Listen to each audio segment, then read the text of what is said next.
Hello cuties, তো চলে আসলাম তোমাদের জন্য নতুন আর একটা ভিডিও নিয়ে। আজকে আমি তোমাদেরকে এই হেয়ার রিংটা কী করে বানিয়েছি সেই ভিডিওটাই তোমাদের সাথে শেয়ার করব। প্রথম হচ্ছে একটা কাগজে আমি এরকম একটা বৃত্ত এঁকে নিয়েছি, তারপর হচ্ছে যে স্টোন চেনগুলোকে লাগিয়ে নিয়েছি, তারপর হচ্ছে আঠা দিয়ে এখানে স্টোনগুলোকে আমি এখানে এক এক করে একটা ফুলের মতো করে লাগিয়ে নিচ্ছি। এরপর হচ্ছে এখানে আমি একটা জুয়েলারি তার যে সরু তারটা আছে ওটাকে ৪-৫ করে লাগিয়ে নিচ্ছি। এরপর হচ্ছে আঠা দিয়ে এক এক করে এখানে পার্পল কালারের স্টোনগুলোকে লাগিয়ে নিচ্ছি। এই তো এক এক করে এখানে আমি সবগুলো স্টোনকে বসিয়ে দিচ্ছি।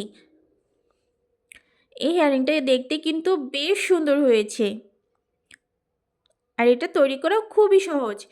এখন যে গোল্ড স্টোনগুলো আছে বেবি পিঙ্ক কালারের, সেই স্টোনগুলোকে ওই স্টোন চেনের পাশ দিয়ে আমি লাগিয়ে নিচ্ছি। এটা সিম্পলের মধ্যে কিন্তু হেয়ারিংটা খুবই সুন্দর, আর এটা তৈরি করাও খুবই সহজ। তোমরা যে কেউ চাইলে এটা তৈরি করে নিতে পারবে। এই হেয়ারিংটা কিন্তু বেশ গর্জিয়াস, এটা কিন্তু যে কোনো ড্রেসের সাথেই ক্যারি করা যাবে। তো কথা বলতে বলতে আমি পুরো এটাই তৈরি করে নিয়েছি। তো আজকের ভিডিওটা এই পর্যন্ত। ধন্যবাদ সবাইকে।